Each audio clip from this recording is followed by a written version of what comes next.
Oke, halo teman-teman semua, balik lagi di channel Gus Ali. Jadi kali ini gue lagi di kantor dan ini kita mau jalan dan gue akan membahas kejadian yang sekitar hampir setahun yang lalu dan baru berani gue ceritakan sekarang. Yang pertama yang harus kita cek, nah kan kebiasaan nih, ini kebiasaan nggak bagus nih. Set, harus pakai dulu double D-ringnya. Kali ini gue ngevlog pakai helm AGV AX8 yang bukan karbon. Kalau kalian ngikutin channel gue lama kan dulu gue ada karbon, tapi sekarang udah nggak karbon, jadi gue pakainya yang biasa. Jadi gue mau membahas tentang kejadian sekitar setahun yang lalu dimana gue baru beli moge, gak moge juga sih 250 cc tapi motor gede, dan ternyata gue ditipu. Gue merasa ditipu ya karena ternyata motor tidak sesuai yang dibicarakan.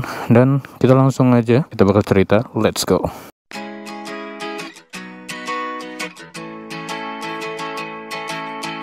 Oke, kunci udah. Bismillahirrahmanirrahim. Jalan kita nih, jalanan kantor nih agak rusak sebenarnya di sini nih. Di situ ada Alphard. Nah, kebetulan gue baru ngambil mobil ini. Jadi emang Mercy sudah dijual dan digantinya mobil keluarga. Karena ya gue butuh mobil keluarga. Karena kalau udah pakai sedan tuh kayak kurang pas gitu loh. Jadi emang lebih pasnya ya kayak mobil keluarga saja. Dan kebetulan Alphard yang gue ambil ini Alphard tahun tua gitu loh. Alphard 2008. Tapi masih anak-anak aja. Oke, bismillahirrahmanirrahim. Sekarang kita langsung OTW ke Rider Spot sambil bercerita. Nah, kenapa? Apa yang terjadi sebenarnya tahun lalu itu? Tahun lalu itu, aduh, bener-bener 2022 tuh diawali dengan ambisi, lalu mulai usaha ini itu, habis itu mulai ambisi juga belanja ini itu, tapi ujung-ujungnya malah mengecewakan. Tapi diakhiri dengan alhamdulillah gue ketemu Yasmin dan akhirnya menikah. Alhamdulillah, Muhammad, masya Allah. Nah, jadi kali ini gue bakal bercerita di mana gue membeli motor. Jadi gue beli motor itu, gue tiba-tiba itu waktu itu kepikir gue kepengen nambah motor. Gue waktu itu masih ada Nuda, terus juga ada PCX ini, dan gue kepikir, gue kepengen deh ngambil motor lucu, kecil, tapi suaranya gede. Nah, kepilihlah waktu itu Benelli TNT 250. Nah, itu kalau kalian yang tahu Benelli TNT 250 itu motor 2 silinder tapi suara kayak 3 silinder 4 silinder gitu. Ini suaranya ini kurang lebih gini yang kita temukan di YouTube.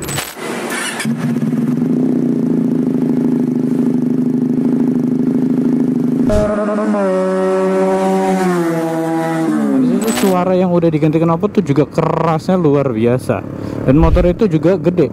Motor itu beratnya hampir sama kayak Kawasaki R6N, dan emang beratnya sama sih, gedenya juga mirip-mirip. Dia kayak desainnya itu malah mirip sama Kawasaki R6N yang lama gitu loh, yang model lama. Kepincut lah gue sebenarnya suka tuh motor dari dulu, tapi gue mikirnya kayak, kan banyak yang bilang Benelli ini Itali kok, tapi udah dibeli Cina gitu. Gue ada kekhawatiran sama kualitas produknya waktu itu. Tapi pas ngeliat teman-teman gue yang pakai Benelli, kok fine-fine aja ya. Ya udah, gue penasaran kan, gue beli. Nah, waktu mau beli, gue cari-cari Benelli TNT ini. Gue nyari di OLX, gue nyari di Facebook, pokoknya gue nyari-nyari lah. Gue tapi ya namanya orang ya, nyari kok yang murah dengan kondisi yang terbaik gitu kan. Namanya orang mau beli motor second. Nah, jeleknya gue adalah gue buru-buru. Waktu itu gue buru-buru, jadi nggak ngecek dulu, nggak apa. Nah, sampai akhirnya gue nyari, ketemulah satu Benelli, dimana waktu itu Benellinya murah tuh harganya, di bawah pasarannya tuh sekitar 30-an apa ya, kurang lebih 30-an lah. Kalau yang tahun lama yang 2016 2015 itu di 30-an. Ini orang jualnya di bawah pasaran banget, 20-an. Pas gue kontak ternyata ngebul, Mas ini kondisi gini. Dia apa adanya tuh, orang yang pertama tuh dia apa adanya, dia jelasin apa adanya. Ya udah, gue nggak jadi ngambil itu kan. Habis itu udah tuh nggak jadi ngambil. Gue nyari lagi kan, oh ini menarik nih, dari gambarnya menarik tapi kondisinya repaint. Oh ya udahlah, nggak apa-apa repaint, gue pikir kan. Gue kontak si ownernya, gue nemu dari OLX tuh, gue kontak tuh owner. Oh, dia jelasin, ya mas ini motor gini. Dia awal tuh di iklannya buka 27, habis itu ternyata 31 dia bilang. Ya gue mikir kan, kok berubah harganya. Ya udah, gue minta dulu infonya kan. Gue minta foto-fotonya, gue minta suaranya, mesinnya dinyalain. Udah, habis itu gue kirim ke teman gue yang paham motor. Dicek sama dia, oh ini oke aja li, tapi kalau gini nih mending harus dicek dulu langsung. Ya sudah, gue minta tolong dicek. Gue minta tolong waktu itu sama yang jemput juga, yang towing, karena tempatnya lumayan jauh dari rumah gue. Jadi gue minta tolong dicekin. Mungkin juga karena ngeceknya malam ya, Dan si owner, gue lihat sih si owner tidak menjelaskan apa adanya. Antara dia tidak menjelaskan apa adanya atau memang nggak tahu ya. Gue mau nuduh macam-macam juga gimana, bingung juga gitu loh. Tapi kalau kondisi gitu, gini deh, gue jelasin dulu dah. Pas dicek motornya itu dibilang aman, cuma yang harus diganti cakramnya atau apanya waktu itu, tapi kondisi aman, motor bersih gitu kan, walaupun repaint. Pajak mati setahun apa 2 tahun apa, udahlah nggak masalah, pajak bisa dibayar gitu kan. Tapi kalau udah mesin kena kan sumpok. Mesin katanya aman, udah aman semua, dicek katanya aman. Udah pas gua okein, deal-dealan harga kan, deal, tapi gue kepengen delay ya harga gue kan, nego akhirnya mau cocok sama harganya. Udah oke, gue bayar, gue transfer, udah oke mas, oke, langsung dikirim motornya. Udah dibawa tuh motornya kan. Udah gue tunggu gue udah nggak sabar ya, namanya orang baru beli motor ya, udah seneng banget gitu loh. Dan gue beli motor yang emang dari dulu gue pengen, gue udah kebayang nih. Jadi gue ngambil Benelli ini rencananya buat gue modif, gue jadiin the next Keira, gue jadi the next cafe racer gue gitu kan. Iya, tadinya gue kepengen Keira lagi gue beli, tapi gue penasaran kalau gue nge-build lagi itu dengan mesin kayak gitu pasti jadinya gagah. Dimana Benelli ini juga kaki-kakinya tuh gede, jadi kalau udah jadi cafe racer seperti itu ya jadi gagah banget gitu loh. Udah kepikir tuh, wah ya udahlah, ajib nih gitu kan.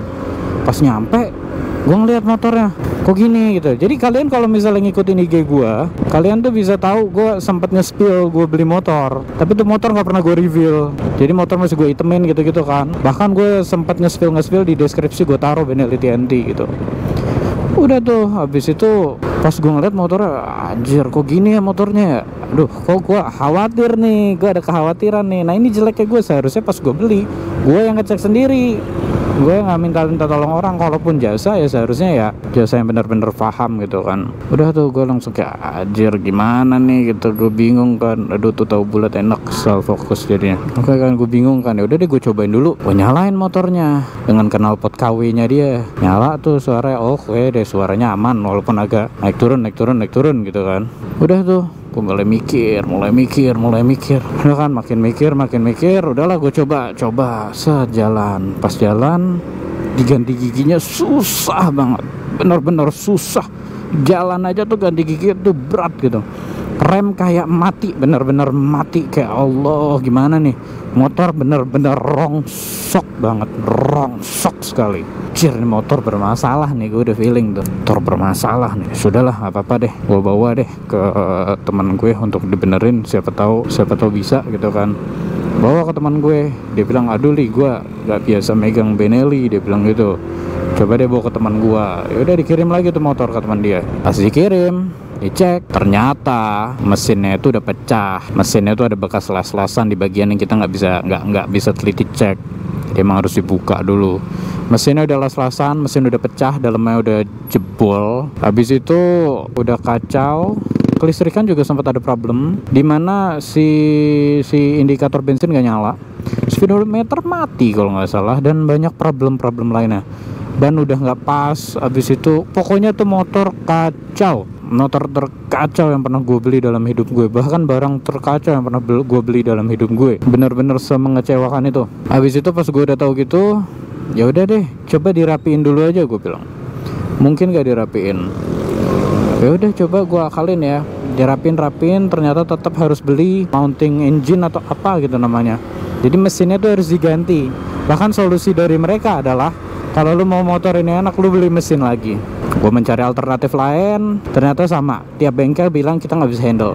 Bahkan bengkel yang biasa ngehandle Nuda yang seribet itu loh, motor yang cuma ada 9 di Indonesia, itu nyerah.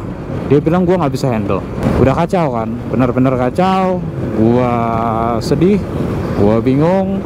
Ya sudah, gue pikir udahlah, gue udah nggak mau ngurusin motor, gue jual.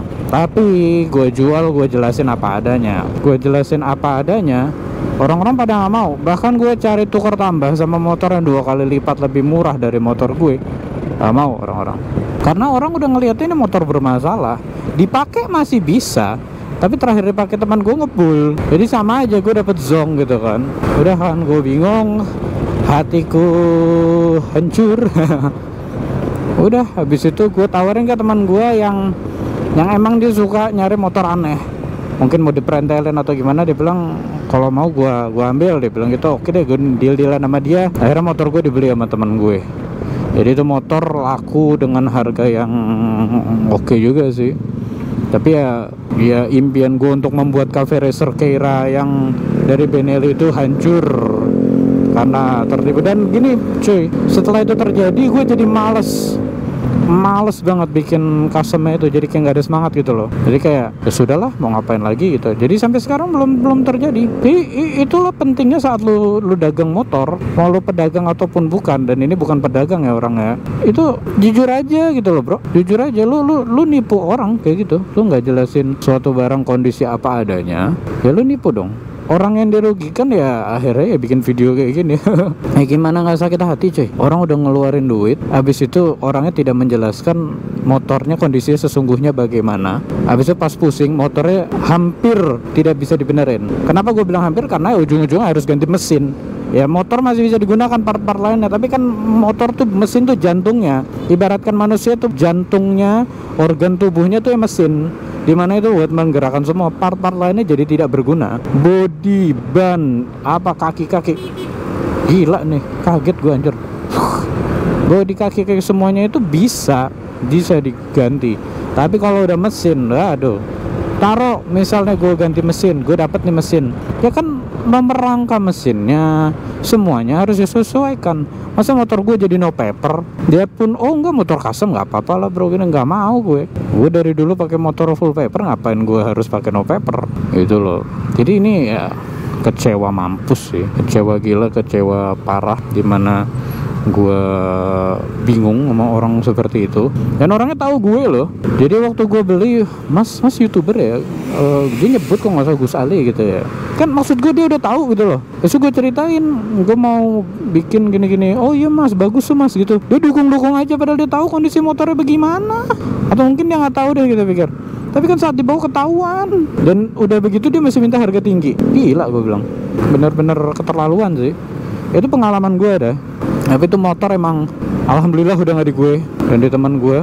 Sampai gue tanya, lu yakin ngambil motor ini? Sampai pas dia mau beli tuh gue bilang, lu yakin? Gue nggak ada paksaan ke lu sama sekali loh. Lu yakin ngambil motor ini? Sampai gue bilang berkali-kali ke dia. Kata dia, iya li, gue pengen. Ya udah, kata dia mau dirapiin, mau dijadiin motor harian. Sampai sekarang nggak bener tuh motor. Dia bilang, iya gue juga bingung kenapa gue ngambil, kata dia. Ya gue udah bilang, gue pas jual aja ragu. Gue nggak mau nipu orang. Jadi ya itu sih pengalaman gue saat beli motor bekas. Sebenarnya gue beli motor bekas sih banyak ya. Gue beli PCX aja yang dulu itu bekas. Motor gue yang baru tuh, satu-satunya motor baru tuh ya PCX ini. Dulu Scoopy tahun 2010 gue beli baru. Vario buat di rumah baru. Habis itu Duk baru. Habis itu sebenarnya banyak juga motor baru, tapi motor bekas PCX. Gue beli Mio 2 ada di rumah untuk Mio. Mobil gue bekas, semua gue beli bekas ke mobil. Gak pernah beli baru gue ke mobil. Nggak, tapi pengalaman gue paling gak enak ya di motor ini. Mobil pun gue juga bisa bilang gue kena tipu, tapi nanti itu di video selanjutnya. Ya paling gitu sih ya dari gue sih teman-teman semua. Ya itu pengalaman yang bisa menjadi pelajaran, dimana ya gimana ya, pengalaman gue sih. Jadi ya kalau mau beli sesuatu hati-hati. Kesalahan gue tuh cuma satu, tau gak apa? Buru-buru. Seharusnya kalau gue santai gue cek sendiri. Habis itu kalau gue nyantai gue bawa mekanik. Ini kan yang ngecek juga bukan mekanik, orang towing. Jadi ya gue nggak bisa nyalain dia juga. Yang salah adalah si customer yang tidak menjelaskan apa adanya. Mau seorang sebahlul-bahlulnya masalah motor, masalah kendaraan, pasti tahulah kalau yang dia punya itu bermasalah. Oke guys, jadi itu aja dari gue. Yang pasti sih ya jadikan ini pelajaran. Tentunya ride safe as always. Sampai jumpa di video selanjutnya. Goodbye.